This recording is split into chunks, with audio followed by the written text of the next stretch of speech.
George P. Hemmer Jr.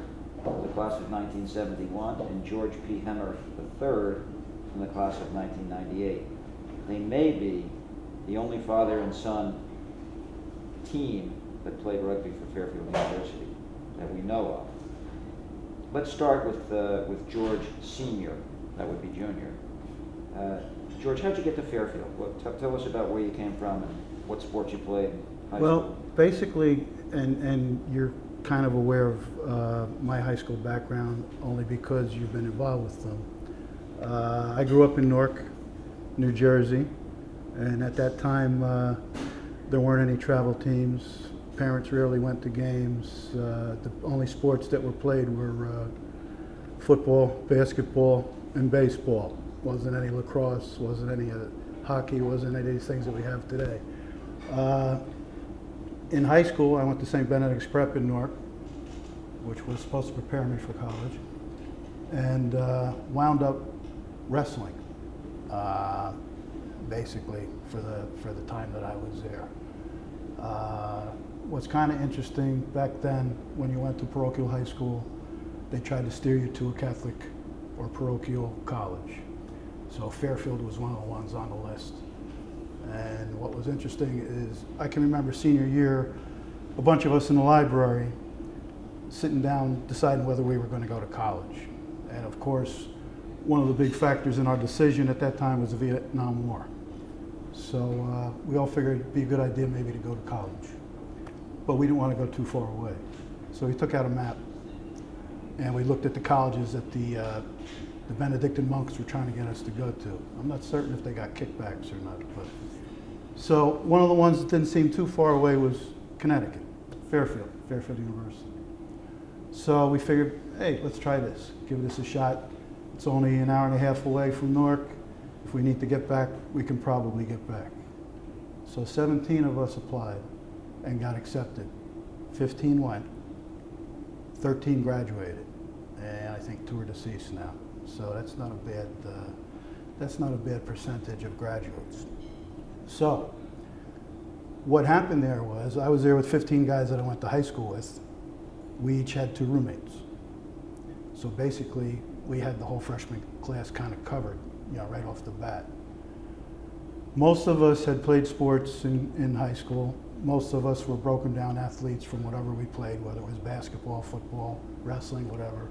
Some of us, or some of the guys that went, hadn't played sports in high school, but were, during orientation, were exposed to the rugby team in your class, and basically we got hooked. We also had a preliminary hit there because Bill Freeze had gone to St. Benedict's. He was there, he was playing rugby, he keyed us into it, and from there on, it just took off. So basically the guys that I got there with dragged some of their roommates into it. By sophomore year, we were pretty much probably one full side of the rugby team at some point. In the interim, we made friends obviously with other guys from other places. Fairfield traditionally draws from the New York metropolitan area, New Jersey, Massachusetts, and Connecticut. I think it's pretty much still that way today. So there was a similarity there, and a camaraderie. And the fact that you guys took us in and kind of watched out for us a little bit was something that was nice, because again, back at that time, back in the dark ages, we're at a school, no females. We obviously weren't going to study all the time, so we needed some outlets. I like to be simplistic and say that I played rugby because I like knocking people down and drinking beer, but that's a little bit too simplistic. Keep in mind though, for the children that may watch us, the drinking age was 18 in New York at that time. In any event, that's how I got involved, and became a obviously 4-year commitment for me, and a little bit afterwards when I graduated, because I played for Essex for a couple of years before job, work, and children started changing my perspective on things. So that's the short answer. So that's the short answer. So speaking of children, George P. Hemmer III from the class of '98. How did your dad's career, his history at Fairfield and rugby, how did that influence you, or did it influence you? That definitely influenced me. Most of the stuff my father's done has pretty much influenced me throughout my life. But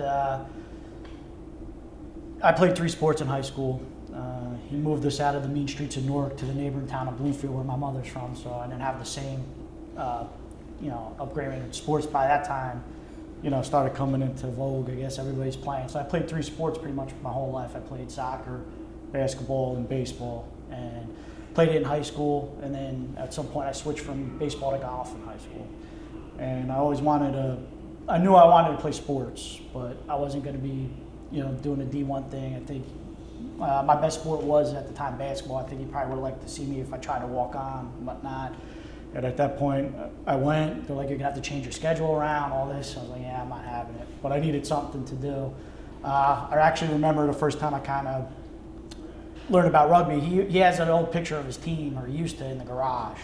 And I had the uniform, and everybody looked like they were having a fun time. He had a beard at the time, so I couldn't really recognize it as a kid. I couldn't pick him out until he actually showed me who he was. Somebody's ripping his beard or something. So I asked him what that was. He told me rugby. I was like, what's that like? He's like, it's kind of like football. That was probably the first time I ever heard about rugby. And then one time I was probably like a sophomore or a junior in high school, and we were just playing catch with a football. He was like, can you throw it underhand like this? I was like, yeah, I can. So I threw it back to him, and he started telling me the rules of rugby. I was like, all right, Dad, that sounds really cool. And he's telling me how he used to play. I was like, yeah, it sounds cool. So by the time I got to Fairfield, I knew I wanted to play something. He always talked about rugby, and he said, hey, if you look up the rugby team, it's going to be guys like you, probably played multiple sports. They're looking to do something. They're guys from similar background. It's probably going to be a good experience, and you're probably going to have a lot of laughs. And he was 100% right on that. And that was pretty much the first thing I did on campus. The seniors had a kind of like a table for the orientation, signed up, told me where the field was, and that was that. So talk about the friendships. Your dad mentioned that he went to Fairfield with a number of guys from high school, and a number of those guys played rugby as well, by the way. What about the friendships you made at Fairfield they carried forward? Yeah, I was the only one from my high school that went, at least that year, and I was fortunate. My freshman dorm, the entire other side, I was on the ground floor of Regis, and the entire other side of the floor was all rugby players. They were a year ahead of us, and first I was a little nervous. I didn't know what I was getting myself into. They were all huge. Most of the guys are about 6'3", 6'4", coming out. So I met them. It was just because we were close. Went to first practice, met them, and then through the dorms we just started hanging out. And then 2 or 3 of the guys on my side ended up playing rugby. So basically almost the whole ground floor of Regis that year played rugby, and we pretty much stayed tight the whole time. And you're still pretty close to the guys from Benedict's and from Fairfield and Essex rugby, huh? That's one of the things that I mentioned to him, as he was growing up. And he's been around and met a lot of my friends, over the years. So he was aware of the fact that guys that he knew that were friends of mine also played with me in certain sports. One of which, Paul Flanagan, we went to grammar school, high school, and college together, and we're still very good friends. Chuck Dombeck and I are very close. Bob Piazza didn't go to my high school, but we're still close. Gene Tarnowski was one of the other ones. Bill Garrity from Benedict's. So it was an interesting group, and I still see Garrity and I and Flanagan and Dombeck get together every year around our birthdays to play golf. So it's something that's been going on for a very long time. I still see, people every Christmas that I played with. Piazza, John O'Neill, Jeff Silva, So I would say there's probably 20 to maybe 30 guys that I played with over the years that I'm still in contact with and I still see on a regular basis. Dennis Barry. So it's been an interesting run, and the camaraderie and the closeness that started in Fairfield, has maintained all these years. So, George, talk about that. Talk about the friends that you made at Fairfield and what kind of an impact they've had on your life, not just in rugby, but... Well, kind of similar to what he was saying, not so much, it wasn't from my high school, but Xavier High School in New York City, they've got a very good high school program that, is basically nationally ranked every year. And pretty much what he's saying, they sent about, I would say, not all of them played rugby, but they had about 12 to 15, maybe almost 20 guys, either my year, the year ahead of me, or a year behind me that went, and a good number of them played rugby. And I actually learned a lot from them just because they had been playing for 4 years. So they were kind of like the leaders of the rugby team, kind of teaching them how to play correctly, and they were very good. Actually, a lot of them won a national championship in high school. So we were real tight. There's a bunch of guys from the same high school, from St. Joe's in Philadelphia. So there was a lot of guys who already knew each other, had already been friends, and then just through playing rugby, we met up with each other. We played for a while. We would get together, play in a Jersey Shore tournament over the summers until we kind of, the same thing happened, work, kids started getting away. And then, we're still, to this day, I couldn't talk to you for a year or so, but I call you up, on the rugby team. It's like nothing ever changed. Everybody talks to each other, and we see each other for the anniversaries, so it's been great. Still in touch with all of them. So you were there in very different eras with a lot of different things going on, not only on campus but around the country and the world. How was the club viewed during your time there, George Jr., and your time there, George III, and what was the difference? You touched on it earlier, George, but talk about the role that the club played on campus when you were there. Well, when I was there, basically the big sport on campus was basketball. Fairfield was known as a basketball school. All the other sports were kind of subsidiary, and the club sports basically, at that time, there was a football team, club sport, which some of the guys played football in the fall and then rugby in the spring. Rugby was obviously there. The hockey team had a club team. So the differences were, I know that during the time I was there, I think the rugby club on a regular basis every weekend fielded 4 teams. So the commitment to the club and the numbers were pretty good. And you saw some of that, I think, but I mean, the numbers were phenomenal. And I think the first 2 teams, A, B, whatever, were kind of interchangeable. You could have thrown anybody on either team and you would have got pretty much the same results. The rugby team, from my recollection, as far as a fan base, outdrew the club football team on a regular basis. If there were 2 games going on campus, a football game and ours, everybody was at the rugby field. So that was kind of interesting. As far as the time goes, I think I mentioned before, it was during the Vietnam years. That was a big influence on a lot of us. Many of us, that was the first draft that we were ever, that television draft, the numbers was an eye-opener, was a wake-up call. I don't think there's been anything like that since that's similar. Sitting in the campus center or in lounges, watching television, see what your number was going to be and how that was going to affect you. So as far as how the team was viewed on campus, I just gave you an idea how I viewed the team on campus. I think probably the administration viewed it probably as it's viewed today. I don't think the administration's view of the rugby team has changed over the years.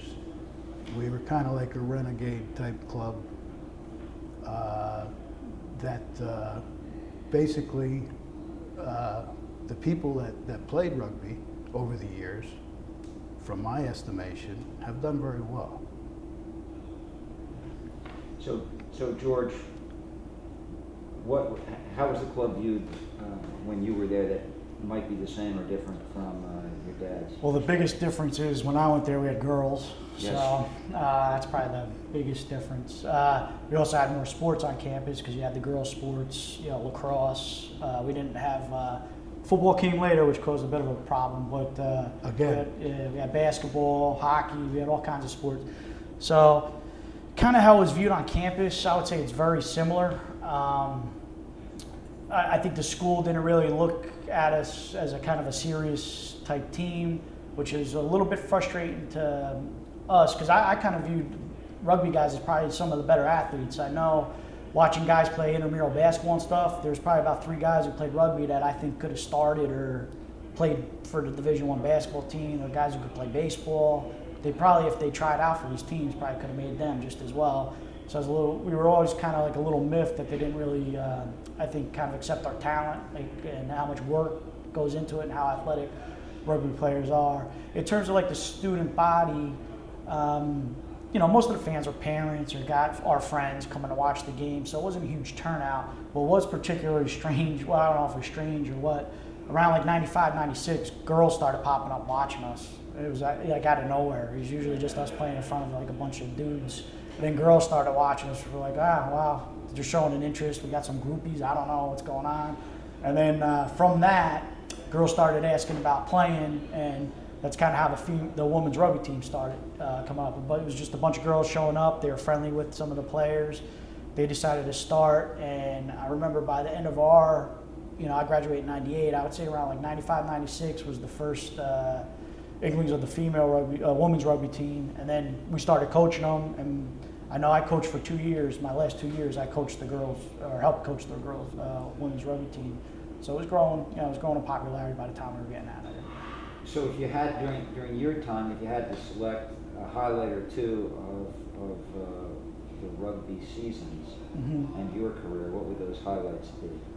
The highlight for me was our senior year. We were undefeated for the regular season. We hadn't had that, my whole 4 years, and we had some pretty good teams. So I was happy with that. We ended up going to the New England Rugby Federation playoffs. We split at the playoffs, and then we went to the regionals. And if we had won the regionals, we would have went to the NCAA tournament for Division II. We ended up losing to, in my opinion, probably the worst team we played all year. I don't know if it was fatigue or guys just getting tired, because we went late into November for that, and it was a long ride to Binghamton. I don't want to make excuses, we got beat, but I was a little, how it ended, I was a little disappointed, but overall, having the undefeated regular season was, Very good. yeah, we were pretty happy about that. And then I would say my freshman year, the biggest highlight was just learning how to play rugby, meeting the guys, like my father mentioned as well, how they kind of take you under the wing, kind of show you, it makes it a little bit easier to transition to campus when they're taking you to parties and such. But we had a Bahamas tours. I could say not much rugby was played during the Bahamas tour, but it was just a fun time. It was a really good time, and the guys were had a blast down there. It was a good time. How about yours, George? I just wanted to mention before I forget, there was one thing that transcended both of our times, and that was Paul Davis. Good. Paul Davis was there when I was there. He was the rugby monitor. He was there when George was there. In fact, I think there were still 3 professors that were there when George started. It was Paul Davis, and George had him in history class. It was Arthur Anderson, who was a sociology teacher. I think you had him too. I didn't have him. You didn't have him, but you ran into him? I know, yeah. And Carmen Donnarumma were the 3 that were still there. I think he was gone. They just named the hall after him. I think Schimpf was still there. And Schimpf's first year, I think, at Fairfield was our year, so he had a rude awakening, I think, when he first came to Fairfield. And Kurt Schlichten. Oh, and Kurt. He was a professor. Kurt was a professor when George got there. And I'll leave that as it is. Kurt has done very well also. As far as highlights, to me, probably the biggest highlights for me were overseas. We were able to take trips. We went and played in Wales, and we played in England. We played 2 games in each location. Being over there and playing in stadiums where there were 6,000 people watching a game as opposed to a handful or whatever was kind of interesting. The chants of go back to the colonies were kind of interesting. Little kids asking for your autograph was obviously unexpected, took us kind of by surprise. However, we took them by surprise, and during that tour, we won 2 games. We split. We won and lost a game in England, and we won and lost a game in Wales. And for us to beat a Welsh team or an English team was a big deal, because in rugby terms, we were like a high school team playing a pro team, over there. The Welsh team that we beat, Landolph came back to America the year after to avenge their loss, and they did. They kept us up all night drinking first, but they did avenge their loss. But we had a tremendous time. We couldn't have been treated better. Same thing. The camaraderie in those countries is phenomenal. Most of those players, it's a monetary thing because they work for a factory or they work for a mine, and they can supplement their incomes by playing rugby. So it was a little bit different way of life over there. The second one was Bermuda, where we were supposed to play a team from it was Bahamas, I'm sorry, Freeport. They canceled on us, so we all went to the beach. Half an hour after we all left, the president at the time, Bob Murphy, came to try and round us up because there was an English team playing from Clifton, and they had a B-side that wanted to play us. So they dragged us off the beach. We didn't have our equipment. We got to the field. The English team had an attitude. So we played the way we were. We played in bathing suits. I played in bowling shoes, which I acquired at some place. And I played lock that day. Long story short, we won the game. At halftime, 2 players from another team came to play with us because we were short-sighted. And we won the game. So those things were highlights because, number one, the level of play that we were playing at in Wales and England, and the unexpected win against an English team in the Bahamas was a little bit out of the ordinary. Great stuff. So I have one final question for each of you. Tell us, for you, what's the significance of being part of the 50th anniversary of Fairfield Rugby? Well, to me, the fact that the club has prospered and stayed intact all these years over a couple ups and downs and lows and suspensions and problems with the field, which was that touched on another time, Chris? Which George was involved with, you were involved with. I think that's it. I think the fact that what I was a part of 50 years, 40, 50 years ago is still going strong, and it's still, pretty much the way it was when I started. The other thing is, obviously, whenever one of your children does something and does it well, there's a pride factor. So the fact that he went and played, even though I thought he could have walked on the basketball team. No, whatever, we'll never know. But the fact that he played, and he played well, and played better than I did, because his body was in better shape than mine was. Probably his attitude too. To me, that says it all. The fact that we're sitting here, and we both had an experience that is similar, even though it's in different eras, I think is something that I'll carry with me. And for me, I was proud to follow my father's footsteps. I've done it. Went to the same college. We got the same name. It's kind of always been linked for a while. We took the same job. Tell him what Anderson told you. I don't remember. You remember when he saw you and recognized your name? I don't know. And he told you that I hope you have as much fun here as your father did? That wasn't the first person to tell me that. Yeah, it was just. But You studied hard, though. I guess. I don't know. Yeah, but it's just Dad, I was proud to follow in his footsteps. One of the things we touched on the field situation. what I really thought was excellent was, and it still holds true to this day, just how the alumni came together. Everyone's, no matter who you talk to, everyone's very proud of playing for Fairfield. I think they really through the college experience, hold it pretty, they hold it in high regard. And, we had the issues with the administration, which isn't new over the years, and we had a major problem. I was fortunate enough to have a father who played, and I said, hey, this is what's going on. We don't know what to do. We're trying to find, a reason. They basically took the field from us, and to go into it, we showed up on campus one day. Field's got football posts. It's in terrible condition, and like, what's going on? We went through all the proper channels through the school administration, saying, hey, this is our field. What happened? Like, they said, well, the football team's got it. The football team that lasted 5 years, we're sitting here lasting 50. So we're like, what do you mean the football team's got it? We got a new football team. You guys are off the field. Prep's using it. Like, this is ridiculous. I said, what about our practice schedule? I said, make the best of it. So we did a bunch of stuff. So I didn't really know what to do. We were trying to figure out the best way to go through. I told my dad what was happening.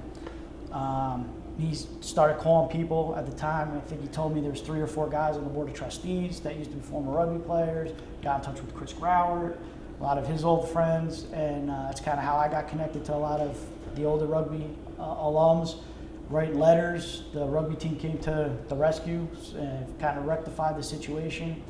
He actually kind of gave me the idea for our practice on Bellarmine, the lawn. I have to give him a little credit on that part. We decided to practice on the lawn to stir up some trouble because they're telling us to find a place to practice. Well, yeah, let's practice on Bellarmine lawn. That should get.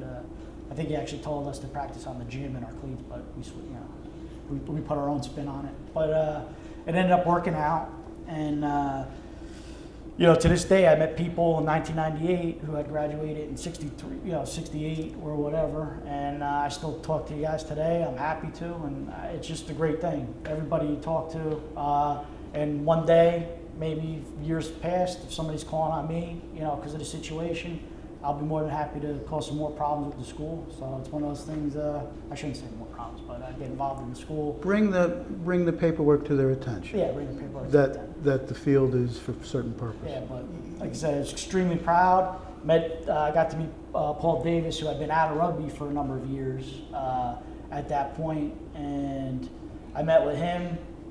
You remember my father would tell me all kinds of rugby stories. Long and short of it, he ended up becoming my moderator for history. I was a history major. Ended up becoming a scholar in German history, which wasn't anticipated because of Paul Davis, and he was always happy to tell rugby stories. He was always happy to see it. He actually was the one who informed me at the time that we were the first father-son. I don't know if we're the only, but we were definitely the first. So it's just been great overall, and what I take with it is just being proud of the organization and that it's lasted this long. So one final one-word answer to a very brief question. Who was a better player, father or son? That's a tough one. I was definitely better looking. Dad, you have the final word. I no doubt, my son. Thanks, guys. Thanks very much. Terrific. He didn't have to get his knees drained, and he also played. He was in scrum. I was a pretty boy scrum hand. Different position. Great job. I knocked people down. He set people up.